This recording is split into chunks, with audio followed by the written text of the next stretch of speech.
안녕하세요. 저는 대전에 살고 있는 40대 초반의 여성입니다.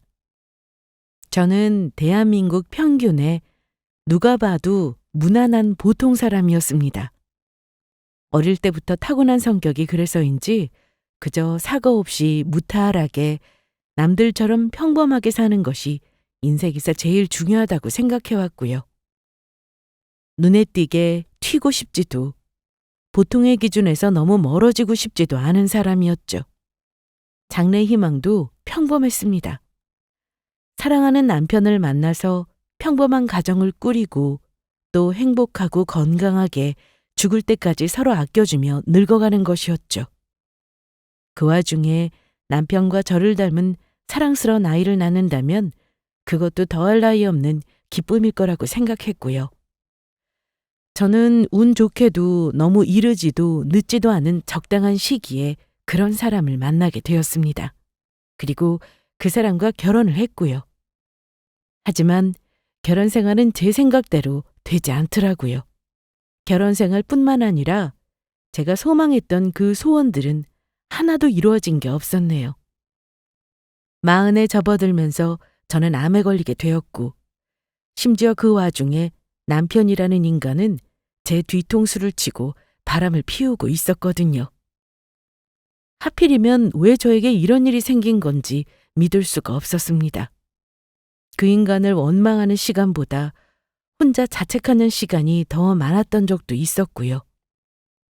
하지만 저는 꼭 정신을 차리고 이 지옥을 이겨내야만 했습니다. 저에게는 저만 바라보고 있는 딸아이가 있었으니까요. 지금은 다행히도 모든 일들이 다 정리가 되었습니다. 하지만 그때 있었던 일들은 아직까지도 제 기억 속에서 생생하게 남아있는데요. 조금이나마 후련해지고 싶은 마음에 여러분께 이 이야기를 털어놓고 싶습니다. 남편을 만난 건 딱 32살이 되던 해였습니다. 흔히들 선게팅이라고 하죠. 저희는 그 말처럼 소개팅과 선의 중간쯤 되는 만남으로 시작했어요. 직장 상사분이 소개를 해주셔서 마냥 편한 만남이라고 하기에는 조금 어려운 자리였거든요. 때문에 평소보다는 조금 더 진지한 느낌으로 만남에 임했고요. 처음 만났을 때는 솔직히 조금 긴가민가한 느낌이었습니다. 직장 상사분이 소개만 아니었어도 거기서 끝났을 만남이었죠. 하지만 그 사람은 첫 만남부터 저에게 호감을 느꼈고 적극적으로 만나보고 싶다는 어필을 해왔습니다. 많이 고민한 끝에 결국 속은셈 치고 한 번만 더 나가보자는 생각이었던 두 번째 만남에서 저도 호감이 생기더라고요. 첫 만남에서 긴장을 해서 그런지 많은 이야기는 나누지 못했었는데 그달은 고깃집에서 반주도 한잔하면서 조금 더 깊은 이야기를 나눌 수 있었거든요. 그 사람이 내리는 결정들을 보면 그 사람이 가진 생각을 알 수 있다는 말도 있잖아요. 인생에 대한 가치관이나 지금껏 살아오면서 겪었던 여러 상황들에 대한 생각들을 들어보니 저와 여러모로 닮은 점이 많았습니다. 그간의 연애를 돌아보면 외모나 다른 조건들이 다른 건 이해하거나 맞춰갈 수 있지만 생각 자체가 아예 다른 사람은 절대로 맞춰갈 수가 없더라고요. 그런 점에서 이 남자가 바로 제가 찾던 그 사람인 것 같다는 생각이 들었습니다. 그 뒤로 세 번째 만남을 가지던 날 남편은 저에게 꽃을 사와서 만나고 싶다는 고백을 했고 저희는 그날부로 연애를 시작했습니다. 그리고 그 시점부터 딱 2년을 채운 연애를 한 끝에 결혼을 하게 되었고요. 결혼을 하기까지의 과정은 솔직히 쉽지는 않았습니다. 저희 집 쪽에서 반대가 많았었거든요. 이유는 대부분 경제적 문제였습니다. 엄마랑 아빠는 네가 이 결혼 다시 한번 생각해봤으면 좋겠다. 왜요? 그 사람 정말 좋은 사람이에요. 네가 어련히 잘 알아봤을 테니 사람이야 좋은 사람이겠지만 그 나이 되도록 모은 돈도 없다며? 그건 어디 엉뚱한 데 쓴 게 아니라 대학 다닐 때 학자금 대출 갖고 하느라고 그런 거예요. 그래, 본인이 못 모은 건 그렇다 쳐. 시댁에서 보태줄 형편도 전혀 못 된다며. 신혼집은 어떻게 할 거야?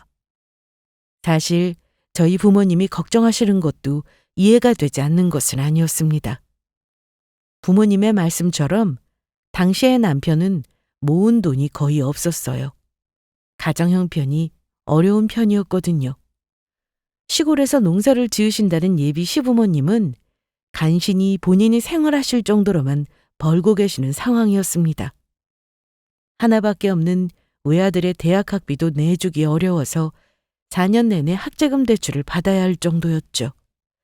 당연히 졸업하고 취업을 한 뒤에 학자금 대출을 갚는 건 본인의 몫이었고요.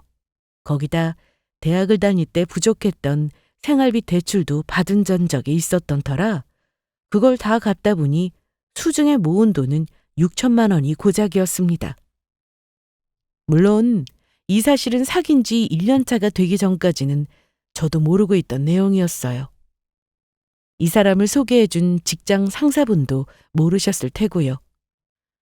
겉으로 봐서는 어려운 형편이 아니라 오히려 부잣집에서 자란 것처럼 약간 여유로워 보이는 느낌이었거든요. 하지만 1년이 지나고 나서 평소처럼 데이트를 하고 헤어지던 날, 진지한 얼굴로 저에게 사실을 고백하더라고요. 실은 이런저런 문제들로 인해 대출들을 갚았고, 그래서 수중에 있는 돈이 별로 없다고요. 그러니까 혹시 제가 당장 결혼이 하고 싶거나 해서 경제적인 문제로 헤어지고 싶다고 해도 이해한다고요. 솔직히 당황스러웠던 것은 사실이었습니다. 저는 앞으로 1, 2년쯤 더 만난 뒤에 이 사람과 결혼을 하고 싶다는 생각이 커지고 있던 찰나였거든요. 나이를 1살이라도 더 먹기 전에 사랑하는 사람과 가정을 이뤄서 얼른 아기들도 낳고 싶었고요. 하지만 그 사람의 고백을 듣고 나니 그동안 마음속으로 막연하게나마 그려왔던 인생의 계획을 전면적으로 재수정해야 할 판이었습니다. 당황스러웠죠. 일단 그날은 집으로 돌아가서 생각을 해보겠다는 말로 헤어졌습니다. 그리고 정확하게 사흘 뒤, 저는 마음을 굳게 먹고 남편에게 만나자고 해서 제 결심을 솔직하게 전달했습니다. 예전에는 어쩔 수 없는 사정이 있었던 거고, 그래서 지금 돈이 없는 건 괜찮아. 우리는 아직 젊은 데다 또 살아갈 날들이 많고, 과거보다는 앞으로 어떻게 할지가 더 중요한 법이니까. 돈은 이제부터라도 열심히 모으자. 나도 그렇게 할게. 그렇게 말해줘서 고마워. 나 사실 희수, 네가 헤어지자고 한다고 해도 할 말이 없다고 생각했어. 됐어. 차라리 지금이라도 솔직하게 말해줘서 다행이야. 기왕 이렇게 된 거 앞으로 어떻게 했으면 좋을지 구체적으로 얘기나 나눠보자. 남편이 먼저 용기를 내서 본인의 경제적 사정을 모두 오픈한 것을 계기로 저희는 뜻밖에도 별 어려움 없이 돈에 관한 이야기를 나눌 수 있었습니다. 지금까지 모은 돈과 앞으로 결혼하려면 들어가게 될 돈, 결혼식 규모와 원하는 신혼집의 위치나 크기 같은 것들까지도요. 의도한 것도 아닌데 마치 자연스럽게 우리가 결혼을 한다는 게 꼭 정해진 것처럼 말이 술술 나오더라고요. 그리고 그 계획을 세우면서 저는 이 사람과 결혼을 해야겠다는 마음을 더 굳히게 되었던 것 같습니다. 어쨌거나 그랬기 때문에 부모님의 반대에도 저는 여태까지 준비해뒀던 계획들을 말씀드리고 설득할 수 있었죠. 그래도 이제 학자금은 다 갚았고 앞으로는 돈 모을 일만 있으니까 너무 걱정 안 하셔도 돼요. 결혼식은 저희 둘 다 큰 로망은 없으니까 식사만 맛있는 곳에서 하면 되는 거고요. 신혼여행도 크게 가고 싶은 곳이 없어서 그냥 제주도나 갈까 싶어요. 아이고, 네 말을 들으니까 속이 터진다 내가.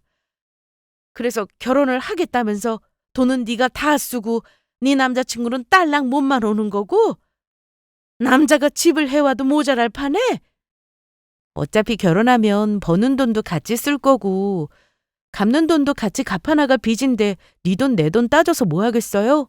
돈보다는 사람이 중요한 거잖아요. 이해 좀 해주세요. 네?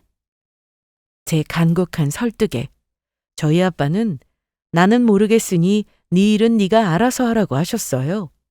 엄마는 그 뒤로도 꽤 오랜 시간 동안 반대를 하시긴 했지만 결국 남자친구가 여러 번 찾아뵙고 설득한 끝에 결혼 허락을 해주셨습니다. 그렇게 저희는 예물이니 예단이니 하는 것들을 모두 생략해서 결혼에 드는 각종 비용들을 최대한 줄이고 가성비 좋은 예식장에서 결혼식을 올리며 작은 아파트에서 결혼 생활을 시작하게 되었어요. 사실 저는 결혼 전에 우연하게도 청약이 당첨되어서 살고 있었던 아파트가 있었습니다. 다만 집에서 회사까지의 위치나 아파트 구조와 크기가 마음에 들지 않아서 만약에 결혼을 하게 된다면 그 아파트는 팔고 신혼집은 다른 곳으로 구하려고 했었죠. 하지만 상황이 이렇게 되다 보니 그냥 그 아파트에서 신혼을 시작하게 되었습니다. 아파트 대출금은 감사하게도 부모님이 조금 도와주셔서 1년 반 전에 이미 다 갚은 상태였어요. 거기다 이미 제가 살고 있어서 어지간한 가전이나 가구 살림살이들은 다 들어가 있는 상태였고요. 얼마 사용하지도 않은 것들인데 다시 버리고 새로 사는 것도 낭비처럼 느껴져서 남편과 상의한 끝에 웬만한 것들은 다 그냥 쓰기로 했습니다. 결국 혼수라고 해봐야 새로 구입한 것도 별로 없었죠. 침대 정도만 더 큰 것으로 바꾸고 옷장 몇 개를 더 추가한 정도였습니다. 결혼을 하는 그 순간까지도 엄마는 한숨을 내쉬셨지만 그런 만큼 저는 저희가 더 잘 사는 모습으로 보답해드리면 된다고 생각했어요. 지금 생각해보면 그게 얼마나 철없는 생각이었는지 알 것 같더라고요. 어쨌거나 그런 우여곡절 끝에 시작한 남편과의 신혼생활은 저의 예상보다도 훨씬 더 재미있었습니다. 늦은 밤에 데이트를 마치고도 각자 집으로 아쉽게 헤어지지 않아도 된다는 사실이 결혼하고 몇 달이 지나서도 계속 신기하더라고요. 퇴근을 하고 녹초가 된 몸으로 집으로 돌아오면 항상 따뜻하게 반겨주는 내 사람이 있다는 것도 너무 좋았고요. 더는 혼자서 테이크아웃으로 사온 햄버거나 차가운 냉동 음식을 돌려 먹지 않아도 된다는 것도 좋았습니다. 함께 살다 보니 조금 많이 귀찮아도 최소 하루에 한 끼는 따뜻한 음식을 직접 만들어 먹게 되더라고요. 같이 살면서 건강도 챙길 수 있다니 좋지 않을 이유가 없었죠. 당연히 살면서 남편과 제가 함께 맞춰가야 할 것들도 많았습니다. 서로의 사소한 습관이나 밤낮으로 다른 생활 리듬 같은 것들도 부딪히지 않게 조절해야 했고요. 집안일을 나누는 것도 처음 몇 달 동안은 꽤나 잡음이 많았습니다. 결혼 전에는 엄청 깔끔을 떠는 스타일이라고 생각했었던 남편이 결혼을 하고 나니 그다지 그렇지 않다는 걸 알게 됐거든요. 그래도 저희는 끝없는 의논과 소소한 다툼 속에서 잘 맞춰갈 수 있었습니다. 결혼 허락이라는 큰 산도 넘었는데 이런 것들쯤은 아무것도 아니라고 생각했죠. 그리고 서로가 아닌 그 누구와 살게 되더라도 혼자서 쓰는 집이 아닌 이상해야 다 겪어야 할 시행착오였고요. 한동안 그 행복은 지속되었습니다. 그리고 저는 그게 영원할 줄로만 알았죠. 흔히들 회사 생활을 할 때 위기가 3년 단위로 찾아온다는 말을 많이 하잖아요. 3년, 6년, 9년 차가 될 때마다 퇴사하고 싶은 욕구가 치밀어 오른다고요. 하지만 저는 회사 생활에서 그런 느낌을 전혀 받지 못했습니다. 저는 기본적으로 출근을 해서 일을 하는 것이 너무 즐거운 사람이었고 회사에서도 나름대로 능력을 인정받고 잘 나가고 있었거든요. 입사 동기들 중에서 승진도 빠른 편이었고요. 그런데 저는 오히려 결혼 생활에서 그 위기가 찾아오더라고요. 첫 번째 위기는 3년 차를 지날 때 찾아왔습니다. 남편이 다니던 회사를 관두겠다고 선언했거든요. 이게 무슨 말도 안 되는 소리인가 싶었죠. 무슨 말이야? 잘 다니던 회사를 왜 관두게? 혹시 회사에 무슨 일이라도 생겼어? 회사에는 아무 일 없어. 그냥 내가 그만두고 싶어서 그런 거야. 나 사실 예전부터 하고 싶었던 사업이 있었어. 여보, 우리 앞으로 돈 열심히 모아가자고 약속했던 건 벌써 잊어버렸어? 뭘 하고 싶은 건지는 모르겠는데 사업이 장난도 아니고 사업해서 성공하는 사람들보다 망하는 사람이 더 많은 거 몰라서 이래? 알지. 나도 돈 모으려고 이러는 거야. 회사 다녀서 월급 받는 거 그거 몇 푼 된다고 거기서 생활비도 쪼개 쓰고 용돈도 쓰고 그래가지고 돈을 언제 모으겠어. 내가 장담하는데 이건 분명히 성공할 사업이야. 아이템 진짜 확실하다니까? 일단 내 얘기를 한번 들어봐. 하도 드러나달라고 징징대길래 그래, 무슨 거창한 설명을 하는지 드러나보자 하는 심정으로 저는 이야기를 끝까지 들어주었습니다. 하지만 몇 시간이 넘는 설명을 듣고 질문과 대답을 주고받았지만 제가 느낀 의문은 그대로였어요. 자신 있다고 큰 소리를 쳐댔지만 아이템은 이미 시중에 널리고 널린 것들을 온통 짜깁기 한 내용이었고 새로울 것도 신선할 것도 없었거든요. 그런 제 말에 남편은 포인트가 다른데 왜 그걸 못 보냐며 제 안목을 탓했고요. 어이가 없었죠. 그래도 저는 나름 대기업 사업부서에서 일을 해서 사업 계획서라면 아주 진절머리가 날 정도로 봐왔었거든요. 이건 틀림없이 망하는 계획이었어요. 될 것 같지도 않지만 그래, 혹여나 성공할 수 있다고 치자. 그런데 초기 사업 자금은 무슨 돈으로 어떻게 될 건데? 당신 돈 있어? 걱정하지 마. 당신한테 손 안 벌려. 그동안 내가 용돈 모았던 거랑 퇴직금으로 할 거야. 본인이 모았던 돈으로 하겠다는 말에 저는 조금 어이가 없었습니다. 본인이 지금까지 그 돈을 모을 수 있었던 건 어디까지나 저희가 결혼을 할 때 제가 모았던 돈을 썼기 때문이었으니까요. 거기다 지금 살고 있는 신혼집에 본인이 쓴 돈도 전혀 없었고요. 만약 이 신혼집이 없어서 대출이라도 받았더라면 지금 저런 소리를 할 수나 있었을까요? 월급으로 모으는 돈은 족족 아파트 대출금을 갚는데 다 나갔을 텐데 말이에요. 하지만 그 말을 하는 남편의 눈을 보자 저는 이미 말릴 단계가 지났다는 걸 직감할 수 있었습니다. 남편은 은근히 쓸데없는 고집이 있었거든요. 고집을 자주 부리는 건 아닌데 일단 시작했다 하면 무조건 자기 생각대로 해야 직성이 풀리는 사람이었어요. 지금이 바로 그 순간이었고요. 남자들은 살면서 한 번씩 사업병이 온다더니 왜 하필 그 병이 지금 온 건지 하늘이 다 야속하더라고요. 결국 남편은 본인이 하고 싶은 사업을 시작했습니다. 아무리 제가 설득을 하고 뜯어말려도 기어이 하겠다고 하더라고요. 살면서 이렇게까지 하고 싶었던 일이 없었다나 뭐라나요? 저렇게까지 하고 싶다는데 못하게 하면 평생 한이 되겠지 싶어서 저는 어쩔 수 없이 허락해 주었습니다. 허락보다는 체념에 가까웠지만요. 기왕 시작하는 거 제발 잘 됐으면 좋겠다고 생각했지만 생각만큼 그 일이 녹록치 않다는 것도 잘 알고 있었죠. 그리고 결론부터 말씀드리자면 2년도 채 되지 않아서 그 사업은 쫄딱 망했습니다. 애초에 시장에 통하지도 않을 흔하디 흔한 아이템인데다 급조한 계획에 수중에 융통할 수 있을 만한 정도의 부족한 자금으로 시작했으니 망하지 않는 게 오히려 이상한 일이었죠.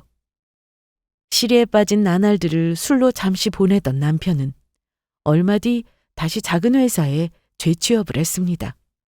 원래 다니던 회사를 그대로 다녔더라면 지금쯤 진급하고도 연봉도 올랐을 텐데 입만 열면 할 말이 정말 목구멍으로 쏟아질 것 같아서 저는 치밀어 오르는 화를 꾹꾹 눌러 참아야만 했습니다. 저것도 인생 경험이라고 치고 다시는 사업의 사자도 꺼내지 않는다면 그나마 다행이라고 생각했고요. 제 눈치가 보여서 그랬는지 아니면 이번에 망한 일로 나름대로의 교훈을 얻었던 건지 그 뒤로 남편은 착실히 회사를 다녔습니다. 그리고 이참에 저희는 그간 일 때문에 미뤄두었던 가족 계획을 실행하기로 했어요. 이 계획만큼은 저희의 생각대로 착착 진행되어서 1년 뒤에는 예쁜 딸아이가 태어났고요. 제 자식이라 그런지 모르겠지만 아이는 정말 하늘에서 내려온 천사가 아닌가 싶을 정도로 너무 사랑스러웠습니다. 출산도 육아도 그 어느 것 하나 쉬운 일은 없었지만 그럼에도 불구하고 아이를 낳은 것이 이 세상에서 제가 가장 잘한 일이라고 느껴질 정도였죠. 제가 딸아이를 사랑하게 된 것은 너무나도 쉬운 일이었습니다. 하지만 제가 그렇게 행복하면 행복할수록 불행도 딱 그만큼 똑같이 찾아오더라고요. 아이를 낳고 나서 남편과 저는 사이가 점점 멀어지고 있었거든요. 뭐 중요한 연락 왔어? 어? 못 들었어. 방금 뭐라고 했어? 뭐 급한 연락 온 거냐고. 그런 거 아니면 밥 먹을 때 핸드폰은 좀 내려놓고 얼굴 보면서 대화 좀 하면 안 될까? 하고 싶은 말 있으면 해. 듣고 있을 테니까. 핸드폰 보느라 온통 정신 팔려 있으면서 무슨 대화를 해. 아이 또 왜 또 시비야?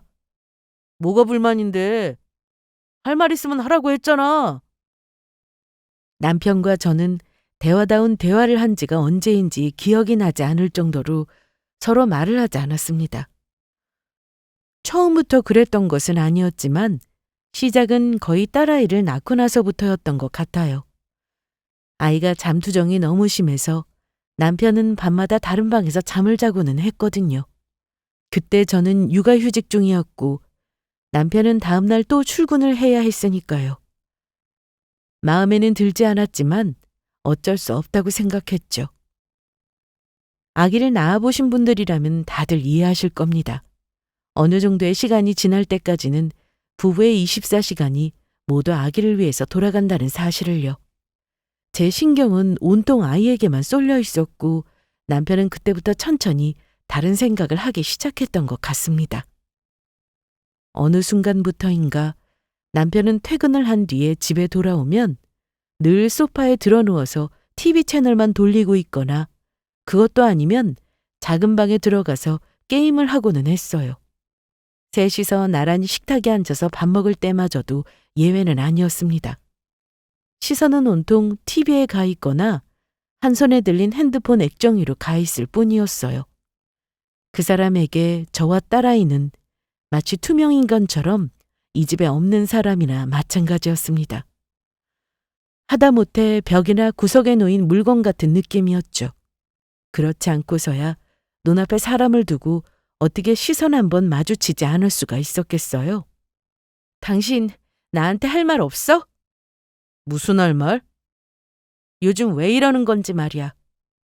당신 지금 하는 행동을 보면 너무 많이 달라져서 아예 다른 사람인 것 같아. 이러는 이유가 있을 거 아니야. 그런 거 없으니까 괜히 시비 걸지 마. 문제가 있는 것 같으니까 대화로 풀자는 이야기를 왜 항상 시비로 받아들이는 건데? 됐어, 그만해. 안 그래도 하루 종일 이러다 와서 피곤해 죽겠는데 대체 왜 이래 진짜? 더 이상 이렇게 살 수는 없겠다는 생각에 저는 남편에게 끝없이 대화를 시도했습니다. 살살 달래보기도 했고 술 한잔하며 기회를 엿보기도 했죠. 하지만 별반 소득은 없었어요. 제가 대화를 시도할 때마다 남편은 매번 할 말이 없다며 빠져나갈 뿐이었거든요. 심지어 제가 하는 모든 말을 다 삐딱하게 받아들이고 있었어요. 당사자에게는 개선의 의지가 전혀 없었던 거죠. 저도 결국은 다 포기하게 되었습니다. 노력도 쌍방이 의지가 있을 때나 같이 하는 거지 혼자만 하려는 노력은 아무런 의미도 없는 시간 낭비일 뿐이었으니까요. 이렇게 사느니 차라리 이혼하는 게 낫겠다는 생각을 저라고 해보지 않은 것은 아니었습니다. 하지만 아무 죄 없는 딸아이를 생각하면 도저히 그럴 수가 없었어요. 아직은 한참이나 아빠 손길이 필요할 나이였으니까요. 거기다 겨우 이렇게 살다가 헤어지려고 그렇게 반대하는 결혼을 했냐고 하실 부모님을 뵐 면목도 없었고요. 이러지도 저러지도 못하고 있는 사이 시간은 잘만 흘러갔습니다. 그렇게 저희는 여느 이혼 직전의 부부들처럼 같이 사는 공간에서 지옥을 만들어가고 있었죠. 하지만 저를 기다리고 있는 지옥이 그것 하나만은 아니었다는 걸 저는 어느 날 사고처럼 알게 되었어요. 안타깝게도 대장암이 맞습니다. 의사의 입에서 대장암이라는 단어가 나오는 순간 저는 머리가 멍해졌습니다. 이건 정말 상상도 못했었던 대답이었거든요. 미리 알아차릴 수 있었던 증상이라고 하면 그저 평소처럼 속이 더부룩하고 화장실을 갈 때마다 혈변을 보고 있었다는 것 정도였어요. 현대인 중에 소화가 너무 잘 되고 치질 한번 걸리지 않은 사람은 없으니 저는 그저 컨디션이 좋지 않겠거니 하고 넘겼을 뿐이었습니다. 보통 때는 일하고 육아하느라 바쁘기도 했고요. 그러다 이번에는 우연히 시간이 맞아 위 대장 내시경과 몇 가지 패키지를 추가해서 정기검진을 하게 되었습니다. 그런데 검사 결과가 좋아 보이지 않는다면서 상급병원으로 가볼 것을 권하시더라고요. 덜컥 겁이 나긴 했지만 사실 그때까지도 별 생각은 없었어요. 그리고 대학병원에서 다시 몇 가지 검사를 하고 결과를 들으러 재방문을 한 날이었습니다. 심지어 혼자서요. 그런데 대장암이라니. 이런 결과는 꿈에서도 예상하지 못했었죠. 병명이 너무 현실적이라 눈물도 나오지 않더라고요. 그저 손끝이 덜덜 떨리고 있었을 뿐이었습니다. 저는 침착하게 앞으로 어떻게 해야 할지, 이후의 치료 과정과 수술 일정은 어떻게 될지 등등을 최대한 자세히 여쭤본 뒤에 병원을 나섰습니다. 그리고 일찍 마친 김에 딸아이를 데리러 어린이집으로 향했습니다. 저를 보고는 세상 환하게 웃으며 한 걸음에 달려오는 아이의 얼굴을 본 순간 그제서야 눈물이 터지더라고요. 딸아이를 끌어안고 정말 그 자리에서 세상이 무너지기라도 한 것처럼 오열했습니다. 지나가는 사람들이 놀라서 괜찮냐고 달려올 정도로요. 적어도 제 세상이 무너진 것은 맞았죠. 한참 만에 저는 마음을 추스르고는 덩달아 울음을 터뜨린 딸아이를 달래며 같이 집으로 돌아왔습니다. 그리고 그날 저녁 남편에게 이 사실을 통보했습니다. 제가 대장암에 걸렸다고요. 아니지. 지금 장난하는 거지? 장난이라니. 내가 이런 걸로 지금 장난치게 생겼어? 그럼 사실이라고? 진짜 대장암이라고? 희수 네가? 눈앞에서 믿을 수가 없다는 듯 경악한 얼굴로 입을 벌린 채 저를 보고 있는 남편의 얼굴이 보였습니다. 말도 안 돼. 뭔가 병원에서 착오가 있었을 거야. 당신이 무슨 대장암이야. 지금 이렇게 멀쩡한 사람이 갑자기 대장암에 걸린다는 게 말이나 돼? 그러게. 멀쩡해 보여서 미안한데 사실은 아니었나 보지. 제 말 자체를 아예 부정하고 나선 남편을 보자 저는 저도 모르게 퉁명스런 대답이 튀어나갔습니다. 암에 걸린 것도 힘들어 죽겠는데 이제는 이 인간에게 그게 사실이라는 걸 확인시키기 위해서 구구절절 설명까지 늘어놓아야 한다니. 이거야말로 저를 진짜 힘들게 하는 일이 아닐 수가 없었습니다. 그런데 이어진 남편의 반응에 저는 그 자리에서 굳어버리고 말았어요. 미안해. 여보, 다 내 잘못이야, 이수야. 뭐야? 설마 지금 우는 거야? 다 나 때문에. 내가 당신 말도 안 듣고 그동안 너무 속만 썩여서 당신이 이런 나쁜 병에 걸린 거야. 글쎄, 저희 남편이 땅바닥에 그대로 주저앉아서 아주 통곡을 하고 있더라고요. 저는 너무 당황스러웠습니다. 그래도 그간 살아왔던 정이 있으니 조금쯤은 슬퍼해 주겠지 하는 생각을 하기는 했었지만 이 정도로 슬퍼할 줄은 몰랐었거든요. 최근 몇 년간 저와 남편이 나누었던 대화들을 생각해보면 제가 이렇게 생각하는 것도 당연한 일이었죠. 왜 이래 갑자기? 일어나. 내가 나쁜 놈이야. 그런 병은 차라리 내가 걸렸어야 했는데 왜 하필 이렇게 착한 당신이 그런 병에 걸렸어? 남편의 울음은 그 뒤로도 한참을 이어졌습니다. 제가 당황스러운 눈으로 남편을 쳐다보고 있을 때쯤 남편은 급기야 자기가 그동안 잘해주지 못해서 그래서 제가 스트레스를 받은 나머지 그런 나쁜 병에 걸린 것 같다며 자책을 하기 시작했습니다. 그러더니 불현듯 뭐에라도 꽂힌 사람처럼 자리에서 벌떡 일어나 제 어깨를 붙들고 소리쳤습니다. 반드시 꼭 무조건 살아야 한다고요. 정신 나간 사람처럼 저를 향해 그렇게 소리를 지르는데 그 모습이 얼마나 절박해 보이던지 그 순간 저도 모르게 마음속에 맺혀있던 응어리가 녹아내리는 느낌이었습니다. 저는 남편을 끌어안고 함께 눈물을 흘렸습니다.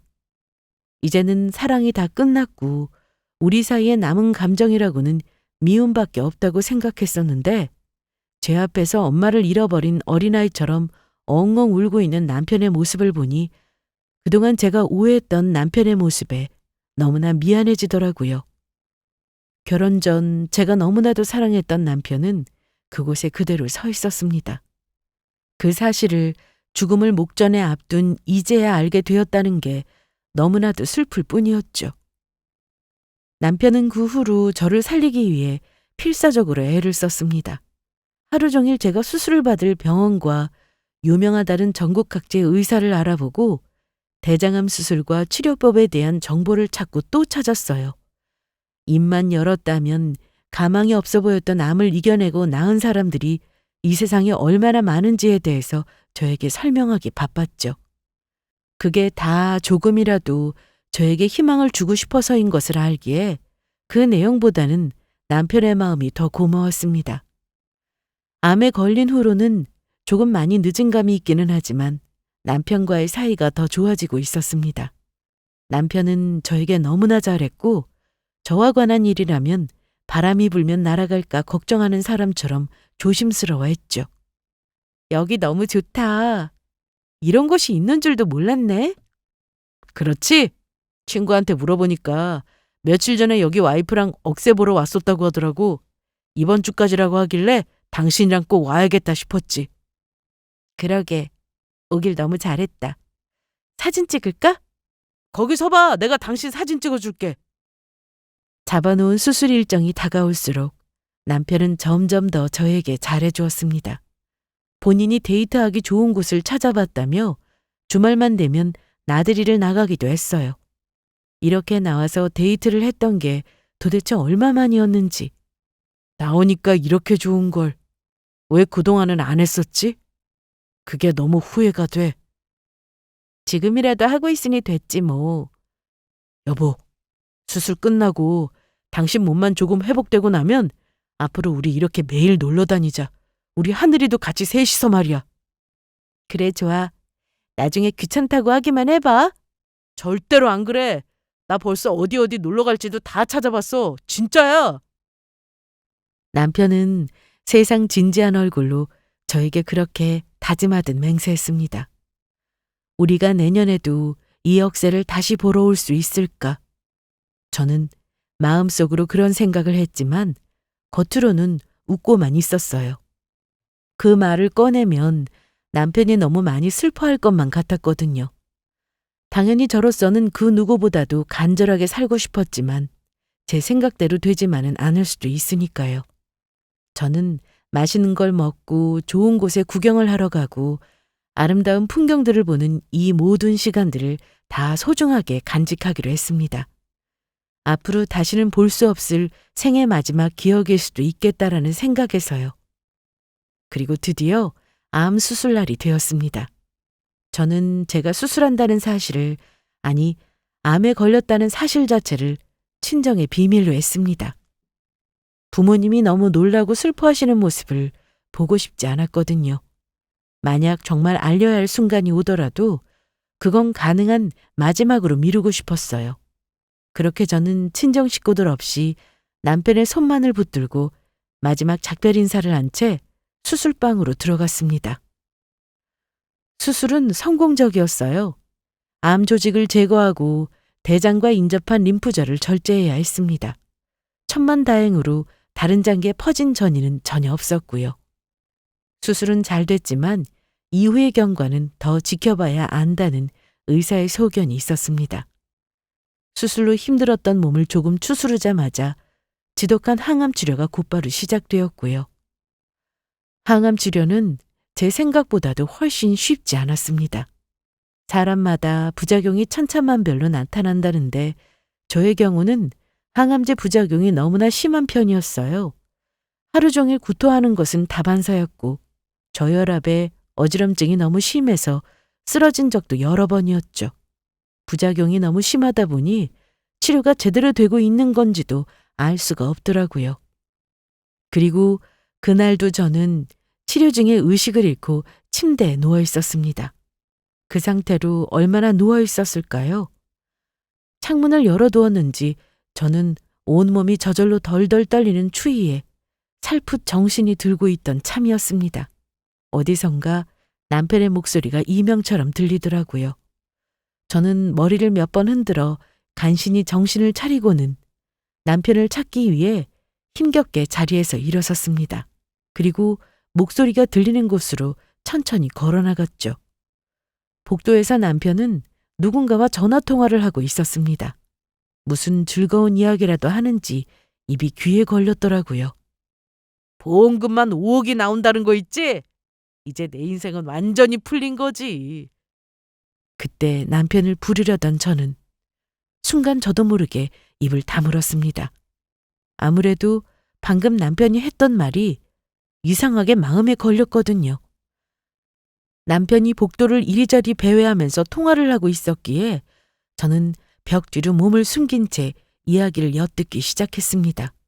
어쩐지 이 대화는 꼭 들어야만 할 것 같은 느낌이 들었어요. 그치? 나도 안 믿긴다니까. 걔가 원래 보험 같은 걸 엄청 좋아하기는 해. 살짝 건강 염려증이 있거든. 예전에 안보험을 몇 개 들겠다길래 내가 돈도 없는데 그냥 하나만 하라고 한 적이 있었거든. 근데 나한테는 말을 안 하고 알고 보니까 무슨 보험 여러 개를 들어놨다는 거야. 나랑 결혼하기 전부터 들었던 보험도 있었고 그게 다 합치면 5억이래. 완전 대박이지. 아무래도 남편이 말하는 걔는 대화 흐름상 저인 게 분명했습니다. 안보험을 들어둔 게 대박이라니. 이야기를 들으면 들을수록 점점 제 머릿속이 새하얘지는 느낌이 들었습니다. 뭐? 그러다 혹시 안 죽으면 어떡하냐고? 아우 자기야. 대장암 3기라는데 살기는 어떻게 살아? 아무리 수술이 잘 됐어도 의사가 그냥 하는 소리지. 진짜 이제 거의 다 끝났어. 제 항암 치료받느라고 맨날 골골거려. 오늘도 쓰러졌다니까. 남편의 즐거운 목소리와 그 끔찍한 대화에 저는 미친 듯이 손발이 떨려오기 시작했습니다. 그러다 나중에는 숨이 턱턱 막히더라고요. 호흡곤란 증세라도 온 것처럼요. 저는 제대로 쉬어지지 않는 숨을 여러 차례 억지로 들이쉬며 그 자리에 주저앉았습니다. 남편이 말하는 건 제 사망보험금이었어요. 수술을 받기 전 혹시라도 어떻게 될지 모른다는 생각에 남편에게 제가 들어두었던 보험들을 모두 정리해서 알려준 적이 있었거든요. 약관과 보험 내용 그리고 보험금이 얼마나 나올지도요. 저는 원래 친가 쪽 가족력이 있었습니다. 그래서 결혼을 하기 전까지 가입해둔 암보험이 있었고 결혼 후에는 고액으로 암으로 인한 사망 특약까지 가입해둔 상태였었죠. 그동안 딸의 핑계대고 더럽게 지겨워도 참고 살았던 걸 이렇게 갖고 간다. 개똥도 약에 쓸 날이 있다더니 쟤도 나한테 도움이 되는 날이 있긴 있더라고. 아이, 그 돈 받으면 뭐부터 하지? 남편 놈은 거기에 한마디를 덧붙였습니다. 이렇게 빨리 갈 줄 알았으면 보험 몇 개 더 들어둘 걸 그랬다고요. 이 끔찍한 현실을 목격하게 된 저는 이제 저 대화를 주고받고 있는 자기의 존재가 누군지 알아야만 했습니다. 누구에게 이야기를 하더라도 남편 놈이 쓰레기인 것은 변하지 않는 사실이었지만 적어도 그 상대가 불륜 대상만은 아니기를 바랐습니다. 정말 마지막으로 우리 딸애를 생각해서라도요. 하지만 제 불길한 예감은 이번에도 역시 맞아떨어졌습니다. 전화를 끊으며 그 인간은 핸드폰 너머에 누군가에게 세상 다정한 목소리로 사랑한다고 말하더라고요. 이쯤 되면 더 이상 들어볼 것도 없었죠. 피눈물이 난다는 게 바로 이럴 때 쓰는 말이었을까요? 저는 제가 암에 걸렸던 날보다 지금이 더 처참한 심정이었습니다. 힘들었던 과거를 다 털어내고 다시 사랑한다고 믿었던 남편에 대한 배신감은 이로 말로 설명할 수 없는 기분이었어요. 그리고 제 마음속에는 오로지 한 가지 목표만이 떠올랐습니다. 살아야겠더라고요. 무조건 살아남아서 어떻게든 이 복수를 해야겠다는 생각뿐이었죠. 저는 그날부터 연기를 시작했습니다. 남편 놈과 그 상간녀가 바라는 대로 더 확실하게 죽어가는 연기를 시작했죠. 남편의 앞에서 자주 쓰러지는 척했고 구토가 더 심해진 척 음식도 먹지 않고 도저히 약을 못 먹겠다며 버리는 척 한 적도 많았습니다. 그리고 그 효과는 확실했어요. 아주 제가 이미 죽기라도 한 것처럼 그 인간은 신이 났더라고요. 상간녀와 앞으로 같이 살 집을 보러 가자는 둥 재혼 계획을 얘기하며 밤마다 낄낄거렸죠. 제가 쓰러지는 척만 하면 좋아서 밖에 나가 하던 통화를 이제는 곧 죽을 거라 생각했는지 조심하지도 않더라고요. 제가 잠이 들었다 싶으면 틈만 나면 나가서 대놓고 통화를 하기 시작했습니다. 거기다 남편 놈의 정신 나간 짓은 그게 다가 아니었어요. 하늘아, 장난감 이거 어디서 났어? 못 보던 건데? 엄마가 사준 거 아니잖아. 이모가 줬어. 이모? 어떤 이모? 아빠 친구. 맨날 같이 오는 이모. 하루는 딸아이가 구석에서 못 보던 장난감을 자꾸 가져오길래 어디서 났느냐고 물어봤었죠. 아픈 뒤로는 한동안 아이와 함께 제대로 놀아주지도 못했었거든요. 엄마 빨리 나으라면서 자기가 아끼는 장난감을 제 품에 안겨주던 딸아이를 보다 별뜻 없이 물어본 것이었죠. 그런데 알고 봤더니 그 미친놈은 심지어 딸아이한테까지 상간녀를 소개시켰었던 겁니다. 더군다나 말하는 걸 들어보니 이번이 처음이 아닌 것 같았어요. 제가 병원에 가서 집을 비우면 그 여자를 집에 데려왔고 그것도 아니면 딸을 데리고 밖에 나가서 그 여자와 함께 만나게 했던 것이었죠. 그 말을 듣는데 어이가 없는 걸 넘어서서 눈이 핑 돌더라고요. 화가 너무 나면 사람이 순간적으로 그렇게 된다는 걸 저는 그때서야 알게 되었죠. 그즈음 저는 변호사와 만나 이혼 소송을 위한 상담을 받고 있었습니다. 병원을 다니며 치료에만 집중해도 모자랄 그 금쪽 같은 시간을 힘든 몸을 이끌고 남편 모르게 변호사 사무실까지 찾아다녀야만 했죠. 딸아이의 말을 듣는 순간 더 이상은 못 참겠다 싶더라고요. 저는 곧바로 이혼 소장을 날렸습니다. 그리고 그동안 아픈 척을 하며 모아왔던 증거를 통해 알게 된 상간녀에게도 정신적 피해 보상을 위한 소송을 걸었고요. 얼마 후 하루아침에 뒤통수를 맞듯이 소장을 받게 된 남편은 당연히 저의 예상대로 난리가 났습니다. 이 미친 것! 다 죽어가는 걸 병원 데리고 다니면서 살려줬더니 이렇게 뒤통수를 쳐? 미친 건 내가 아니라 너지. 날 살린 건 수술을 해준 의사고. 야, 송혜수! 아, 너도 아주 조금 내 생명 연장이 일조한 부분이 있기는 하네. 너한테 복수해야겠다 싶어서 내가 무조건 살아야겠다 싶었거든. 너 길바닥에 나 앉아서 패가망신하는 꼴을 봐야 하는데 그것도 못 보고 이렇게 죽으면 너무 억울하겠더라고. 이혼 소장을 받아든 그 순간부터 저 인간은 저에게 거짓말이나 변명을 할 의지조차 없어 보였습니다. 아마도 상간녀에게도 소송이 걸렸다는 소식을 알았을 테니 변명할 필요조차도 느끼지 못했는지 모르겠지만요. 예상대로 저런 인간에게 미안하다는 사과를 기대하는 건 말도 안 되는 사치였습니다. 야, 애 생각을 해! 너 하늘이 생각은 조금도 안 해? 이혼하고 너까지 죽고 나면 애는 누가 키우라는 거야? 그때 가서 다시 나보고 키우라고 하게? 입 안 다물어? 그 더러운 입으로 어디서 우리 하늘이를 들먹여? 내가 죽으면 죽었지 너한테 하늘이 키우라고는 안 해. 미안하다는 사과 한마디 없는 주제에 이혼은 못한다고 날뛰더라고요. 이유는 당연히 제 사망보험금 때문이겠죠. 그 5억이 없었더라면 진작에 뒤통수를 쳐도 100번은 더 쳤을 인간이었으니까요. 이 소송은 제가 이기는 게 당연했습니다. 법정에서도 혼인관계를 파탄시킨 남편의 불륜이 인정되었고 재산분할과 양육권, 양육비 절차도 진행되었습니다. 남편 놈은 졸지에 길바닥에 나앉게 되었어요. 함께 살고 있었던 이 아파트는 애초에 결혼 전에 제가 장만해서 갖고 있었던 집이었으니 저의 것이었고 남편 놈은 결혼 후에 재산 증식에 기여한 바가 거의 없었으니까요. 오히려 사업을 한답시고 설쳐서 결혼 이후에 모았던 본인의 돈을 모두 허공에 날려버렸었죠. 집도 절도 없이 쫓겨난 남편 놈은 급한 대로 원룸 오피스텔을 구했다고 들었습니다. 상간녀와도 몇 번을 더 만나는 듯 하더니 결국은 헤어졌다고 하더라고요. 헤어졌다기보다는 정확하게는 버림받은 것이었겠죠. 저는 상간녀에게도 승소해 위자료를 받아냈고요. 이혼 후 저는 식단과 운동에 더욱 신경을 쓰고 있었습니다. 이제는 하늘이를 온전히 저 혼자 책임져야 했으니 절대로 다시 병원으로 돌아가는 불상사가 생겨서는 안 됐으니까요. 수술 이후 한동안은 몇 달 간격으로 정기검진을 진행했습니다.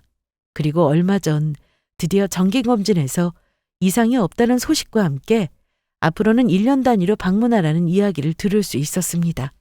그날 딸아이와 저는 둘만의 조촐한 파티를 열었죠. 이제 친정에서도 그동안 저의 모든 소식을 다 알게 되었습니다. 엄마는 눈물을 훔치시며 그저 별다른 말씀 없이 그냥 사라져서 고맙다고 하셨어요. 앞으로는 다른 건 아무것도 신경 쓰지 말고 그저 제 건강과 행복만 신경 쓰라고 하셨죠. 저는 긴 휴직계를 냈던 회사에도 다시 복직했습니다.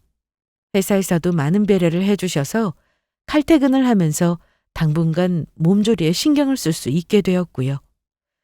저는 평생 살면서 다른 사람에게 나쁜 짓을 한 적도 없었던 것 같은데 왜 천벌은 그 인간이 아니라 제가 받아야 했는지 그게 너무 힘들었습니다.